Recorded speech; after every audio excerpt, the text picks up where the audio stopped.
All right, we've been working on graphing sine of x, and we know that if we have sine of x written out like so, that these constants a, b, c, and d mean something. And we know that the amplitude of the sinusoid is going to be a. And we know that period is 2 pi over b. And we know that the phase shift is c over b. And we know that if it's a plus, it moves to the left, and if it's a minus, it moves to the right. And finally, we know that the midline is y equals d.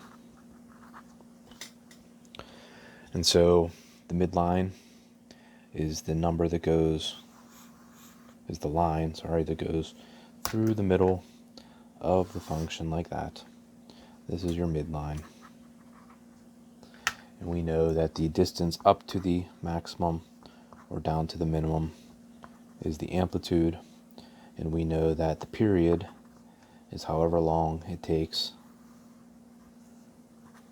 for the function to repeat itself. Okay, so that would be equal to 2 pi over b. And then the phase shift is just the distance away from the origin, because typically the sine function starts at the origin. And if I give you the function, you should be able to find all these things and draw the graph and draw your 5 key points, which are the starting point, the ending point, the halfway point, up to the maximum, down to the minimum. But what if I did something different? What if I gave you a graph of sine and you had to write the function for it? Well, in order to do that, we're going to have to figure out what all of those things are. So the way we're going to start this is where you can obviously see where the maximum is here. The maximum is up here at y equals 1, and the minimum is down there at y equals negative 5. Okay, so from that, you should be able to figure out where the midline is. Figure out what's the number that's in between 1 and negative 5.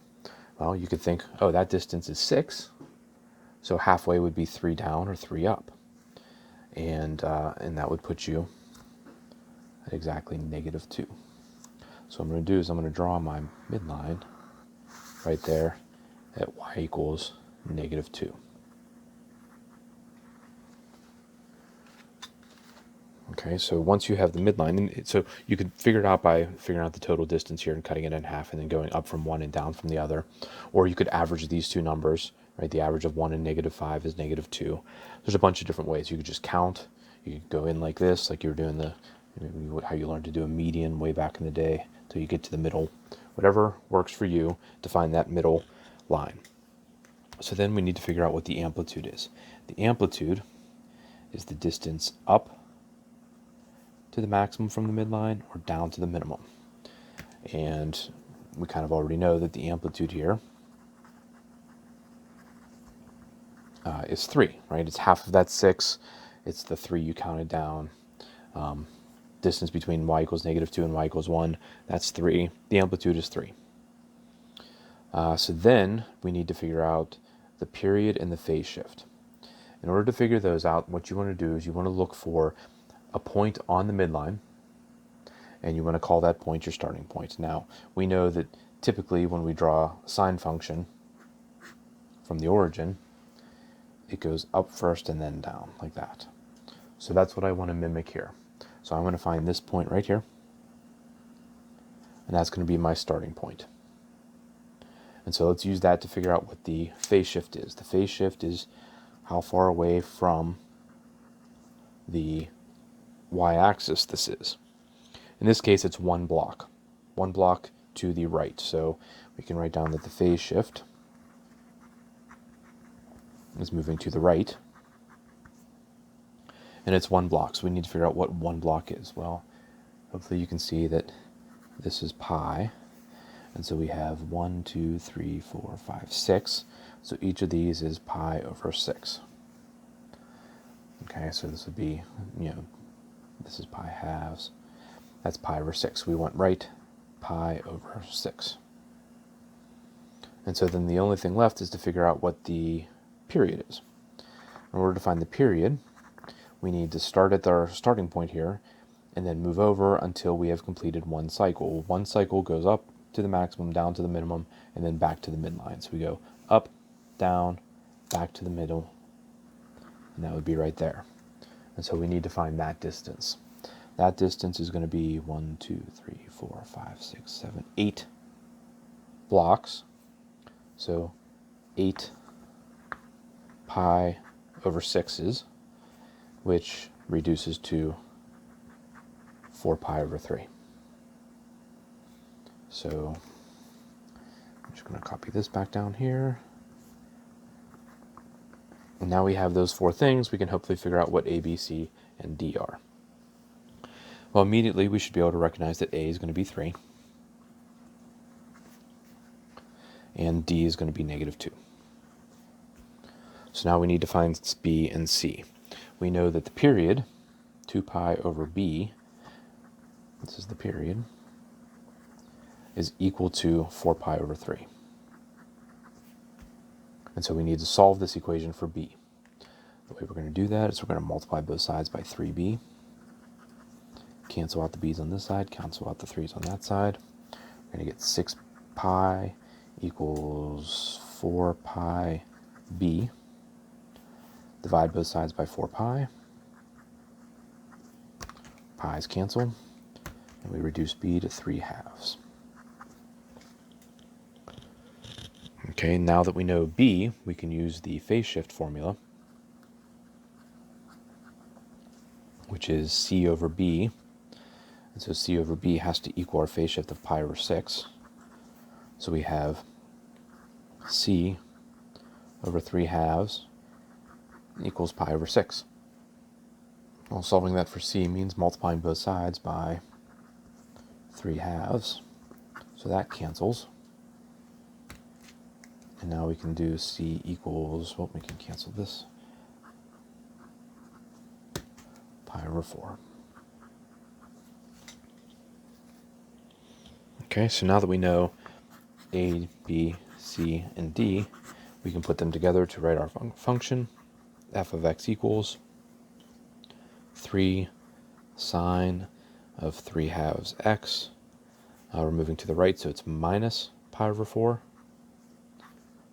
minus 2. Could have also written it like this.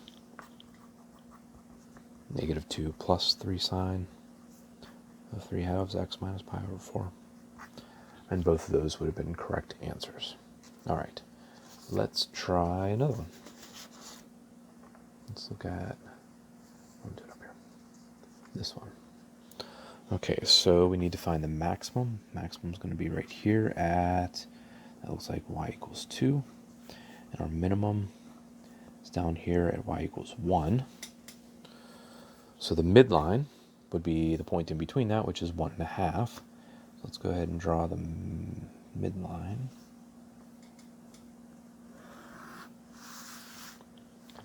That is y equals 1.5 or 3 halves. Our amplitude is the distance from the midline up and down. So our amplitude here is 1/2. So then we need to find our starting point, which is a point on the midline. And again, typically sine looks like this. So I want to start going up. So I'm going to pick this point. I could have also picked this point here if I wanted to. But I don't have a full period going forward, so that would have been a little trickier. So I'll start here. And if I look, this goes 1, 2, 3, 4 blocks backwards. So let's mark that as a phase shift. And if we check our scale again, yeah, we're still in pi over 6's. So this would be 4 pi over 6, which means our phase shift is left 4 pi over 6, or left 2 pi over 3.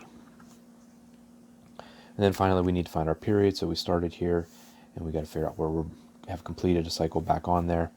and figure out what that distance is. Well, that distance is 2 pi plus 2/3 pi. So that is, what is that? Period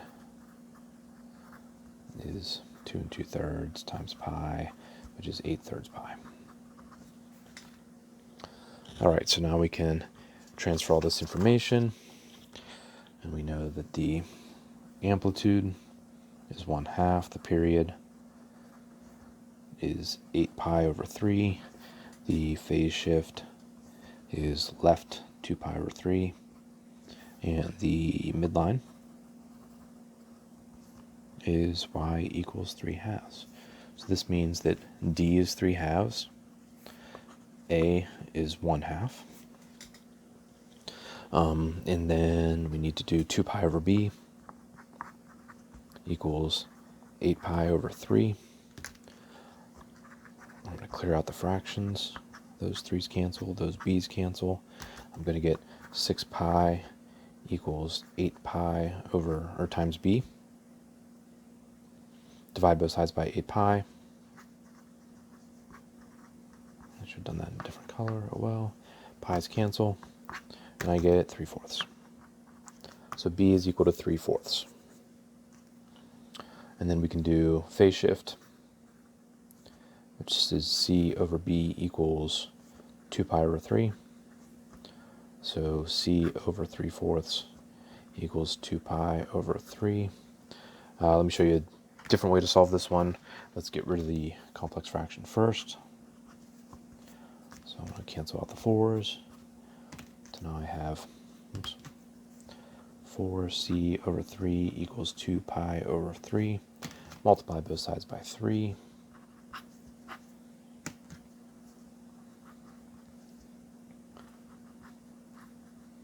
Divide both sides by 4. I get C equals pi halves. You can solve that a variety of ways, but you should still get C equals pi halves. And then we can write our formula, which is y equals 1/2 sine of B 3/4 x. We're moving to the left, which means we're going to have a plus pi over 2, close parentheses, plus our midline, that. And that is our formula.